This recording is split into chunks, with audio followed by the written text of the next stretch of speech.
জোয়ারের পানিতে পুবের বাতাসে দমকা হাওয়ায় আমাদের ঘেরবাড়ি সব এই এত প্রচুর পানি আর স্রোত এই আবহাওয়া খুলে আমাদের ঘেরবাড়ি সব ধ্বংস হয়ে গেছে। ঘেরবাড়ি লক্ষ লক্ষ কোটি কোটি টাকার মাছ শেষ হয়ে গেছে। আমার ঘের সব প্রায় 30টা ঘেরের উপরে ঘের আছে। এই ঘেরে স্বাভাবিক জোয়ারের চেয়ে পানি অস্বাভাবিক হওয়ার কারণে প্রায় কয়েক কোটি টাকার সম্পদ নষ্ট হয়ে যায়।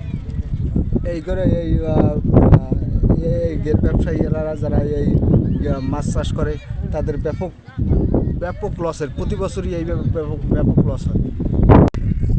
আমাদের ঘের আছে, অমাবস্যার জমায় স্বাভাবিক জোয়ারের চেয়ে পানি বেশি হয়, ঘেরগুলো ছেড়ে লক্ষ লক্ষ কোটি কোটি টাকার ক্ষতিগ্রস্ত হয়েছে।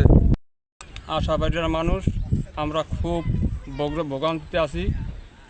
জ্বরের পানি হইলে ঘর দুয়ার সব তলাইয়া যায়। প্রতি বছর এই বন্যাইলে বেরিবেট নাই, সব কিছু তলাই যায় ঘর বাড়ি। আমরা গরু ছাগল মহিষ টিস লইয়া খুব বিপদে আছি।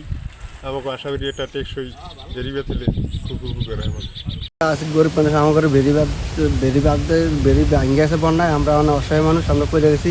মানুষের পুরি ফুসকুনি সব কিছু ভাঙ্গা চুরে লেগে গেছে। এখন আমরা কষ্টে আছি ঘুরে বেড়া নিয়ে। এখন আমরা কী করবো না, আমরা করতে পারতেছি না। এখন নদী পানি দেখলে আমাকে শরীর ভয় আমি যায়।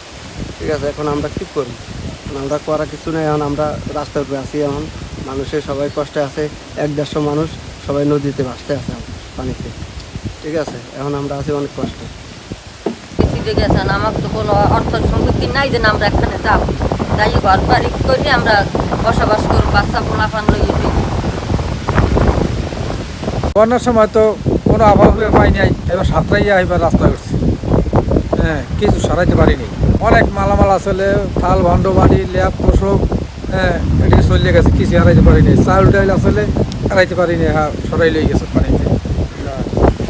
এইবার বাচ্চা লইয়া হাতরাই দিয়া রাস্তায় উঠছি। থাকার জায়গা নাই, এরপরে কাল বেরিবার ছুটি গেছেন, বেরিবার দেবে হেরা যত দিয়াইতে স্থানে একটু আমরা পাই।